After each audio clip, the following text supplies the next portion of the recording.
মালদার মানিকচকের দিকে এবার নজর রাখবো। মানিকচকে কন্যাশ্রীর টাকা গায়েব, অভিযুক্ত স্কুলেরই সহকারী প্রধান শিক্ষক। গত জানুয়ারিতে তার বিরুদ্ধে থানায় নালিশ করে স্কুল কর্তৃপক্ষ। আর তারপর এতদিনে কি হলো? পড়ুয়াদের দাবি এখনো তারা কন্যাশ্রীর টাকা পাচ্ছে না। অভিযুক্ত শিক্ষকের বিরুদ্ধেও কোনো ব্যবস্থা নেয়নি পুলিশ। ক্লাস 8 থেকে কন্যাশ্রী শুরুতে প্রতি মাসে 1000 টাকা, 18 বছর হলে এককালীন 25,000 টাকা।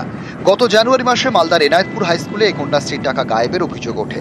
এও অভিযোগ 46 জন ছাত্রীর নামে ভুয়ো অ্যাকাউন্ট খুলে টাকা গায়েব করেন স্কুলেরই সহকারী প্রধান শিক্ষক সুনন্দ মজুমদার। তার বিরুদ্ধে মানিকচক থানায় অভিযোগও জানায় স্কুল কর্তৃপক্ষ। এরপর থেকে স্কুলে আসছেন না সহকারী প্রধান শিক্ষক। জানুয়ারি পেরিয়ে এখন এপ্রিলের শেষ, পরিস্থিতি যে কে সেই। পড়ুয়াদের দাবি তারা এখনো কন্যাশ্রী টাকা পাচ্ছেন না। আমাদের টাকা তোলা হয়েছে। কিসের টাকা? কন্যাশ্রী। তোমরা তো প্রশাসনের দ্বারস্থ হয়েছিল, কিছু কি ব্যবস্থা হয়েছে? না, এখন পর্যন্ত কোনো ব্যবস্থা নেওয়া হয়নি। আমরা আমাদের অধিকারটা চাইছি, আর যে এটা করেছে তাকে শাস্তি দেওয়া হোক। পড়ুয়াদের দাবি তারা এখনো কন্যাশ্রী টাকা পাচ্ছে না। মঙ্গলবার বঞ্চিত পড়ুয়াদের সঙ্গে দেখা করেন এসএফআই এর রাজ্য সম্পাদক দেবাঞ্জন দে। তাদের নিয়ে যান এনায়েতপুর হাই স্কুলে। কন্যাশ্রীর টাকা এবং অভিযুক্তদের গ্রেপ্তারের দাবিতে স্কুলের অফিস রুমের গেটে বসে পড়েন। স্কুলের প্রধান শিক্ষক ডেকে বলছে ফিঙ্গারপ্রিন্ট দিতে। স্বাভাবিকভাবে ওরা কাকে বিশ্বাস করবে? সেই ফিঙ্গারপ্রিন্ট দিয়েছে, সেই ফিঙ্গারপ্রিন্টের তথ্যকে কাজে লাগিয়ে লক্ষ লক্ষ টাকার যে জালিয়াতি হয়েছে, সেই সমস্ত টাকা ব্যাংক অ্যাকাউন্ট থেকে তুলে নিয়ে সেই টাকা মেরে দিয়ে এখন পালিয়ে গেছে। ইমিডিয়েট প্রশাসনিক ব্যবস্থা গ্রহণ করতে হবে, একজনেরও টাকা যাতে মার না যায়। কন্যাশ্রীর 25,000 টাকার জন্য 18 বছর বয়সের পর আবেদন করতে হয়। অভিযোগ এনায়েতপুর হাই স্কুলের পড়ুয়ারা 18 বছর বয়সে আবেদন করতে পারছেন না। তাদের বলা হচ্ছে 3 বছর আগেই নাকি তাদের অ্যাকাউন্টে কন্যাশ্রীর 25,000 টাকা ঢুকে গিয়েছে। পড়ুয়াদের বক্তব্য, তারা তো আবেদনই করেননি, অ্যাকাউন্টে টাকাও ঢোকেনি, তাহলে টাকা গেল কোথায়? পড়ুয়াদের দাবি স্কুলের সহকারী প্রধান শিক্ষক সুনন্দ মজুমদারই কন্যাশ্রীর টাকা গায়েব করেছেন। স্কুল কর্তৃপক্ষের দাবি 2022 সালের মাঝামাঝি পর্যন্ত স্কুলের কন্যাশ্রী প্রকল্পের দায়িত্বে ছিলেন সুনন্দ মজুমদার। অভিযোগ 2020-21 সালে 18 বছরের কম বয়সী 46 জন পড়ুয়ার নথি দেখিয়ে ভুয়ো ব্যাংক অ্যাকাউন্ট খোলেন এবং কন্যাশ্রীর টাকা আত্মসাৎ করেন।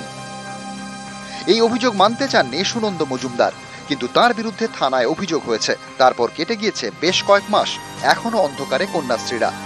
ক্যামেরায় গোপাল সূত্রধরের সঙ্গে সেবক দেব শর্মা, নিউজ 18 বাংলা।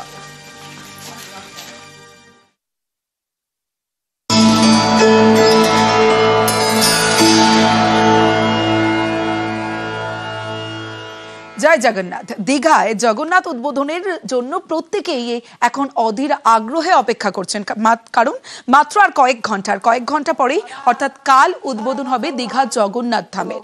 আর তার আগে আজ মন্দিরে ধ্বজা উত্তোলন হয়, এবং শুধু ধ্বজা উত্তোলনের পাশাপাশি যে মহাযজ্ঞ 25 তারিখ থেকে যে যজ্ঞ শুরু হয়েছে, বাস্তু পুজো, সমস্তটা প্রক্রিয়া আজ সম্পন্ন হয়েছে।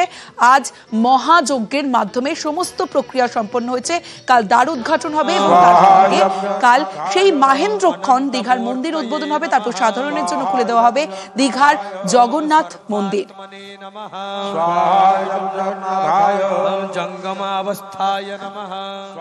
সরাসরি চলে যাব দীঘা থেকে। আমার প্রতিনিধি আবির ঘোষাল রয়েছে আমার সঙ্গে, আবিরের সঙ্গে কথা বলবো।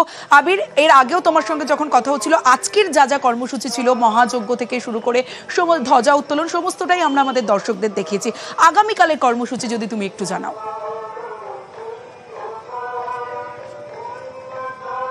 প্রথমত তোমাকে বলি যে শহর কলকাতাতে মহালয়ার পর আমরা দেখতে পাই যে কে কত আগে ঠাকুর দেখে নিতে পারেন, বিভিন্ন পূজা মণ্ডপগুলিতে গিয়ে তার একটা তুমুল ব্যস্ততা থাকে। এবং শহর কলকাতার বিভিন্ন ক্লাবগুলিকে ঘিরে যেভাবে আলোর মালায় পাড়াগুলিকে সাজিয়ে তোলা হয়, সেই ছবিও আমরা প্রত্যেক বছরভর লক্ষ্য করে থাকি। তো তুমি বলছিলে যে আর কয়েক ঘন্টার অপেক্ষা, দীঘার জগন্নাথ মন্দিরের যে প্রাণ প্রতিষ্ঠা মন্দিরের হবে, এবং যারা সাধারণ দর্শনার্থী রয়েছেন, পুণ্যার্থীরা রয়েছেন, তারা ভেতরে প্রবেশ করতে পারবেন। তো তার আগে সৈকত নগরীর দীঘায় মন্দিরের সামনের রাস্তার চেহারাটাই এমন। প্রচুর মানুষজন যাতায়াত করছেন হাতে মোবাইল নিয়ে। এই চন্দননগরের আলোর যে মালা, তা যেমন তারা দেখছেন। এছাড়া মন্দিরের ভেতরে প্রবেশ করতে না পারলেও মন্দিরের বাইরে একদম জমকালো ভিড় এই মুহূর্তে রয়েছে।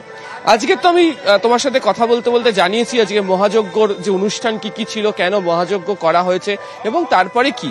আজকে শয়ন যে পাঠ সেটিকে করে দেওয়া হয়েছে।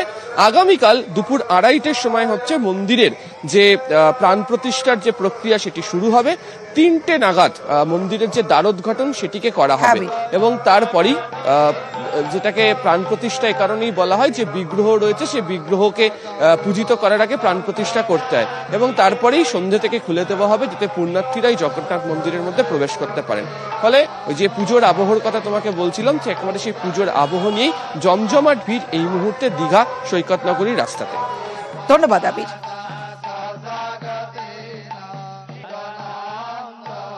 যতটা সম্ভব চেষ্টা করেছি অন্তর দিয়ে, হৃদয় দিয়ে। ধর্ম তো কখনো মুখে প্রচার করা হয় না, ধর্মটা হচ্ছে হৃদয়কে ছুঁয়ে যায়, মানুষের আস্থা এবং বিশ্বাস এবং ভালোবাসা। কাল বুধবার অক্ষয় তৃতীয়ার দিন জগন্নাথ মন্দিরের উদ্বোধন, আর এ নিয়েই জমজমাট দীঘা। বাড়ছে পর্যটকদের ভিড়। এবার একসঙ্গে সমুদ্র দর্শন এবং জগন্নাথ দর্শন।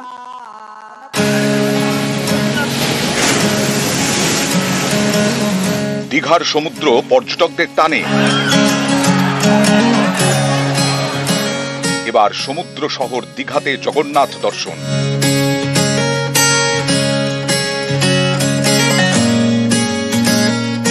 বুধবার অক্ষয় তৃতীয়া, জগন্নাথ মন্দিরের উদ্বোধন। এই উপলক্ষে দীঘায় পর্যটকদের ভিড়। এসেছি আমার দীঘাতে, শুনলাম যেরকম জগন্নাথ মন্দির উদ্বোধনের দিন আছে, আনন্দ হচ্ছে। জগন্নাথ ধাম আমার বাড়ির পাশে আছে, আবার দীঘাতেও একটা জগন্নাথ ধাম হচ্ছে, আনন্দটা ভালোই লাগছে।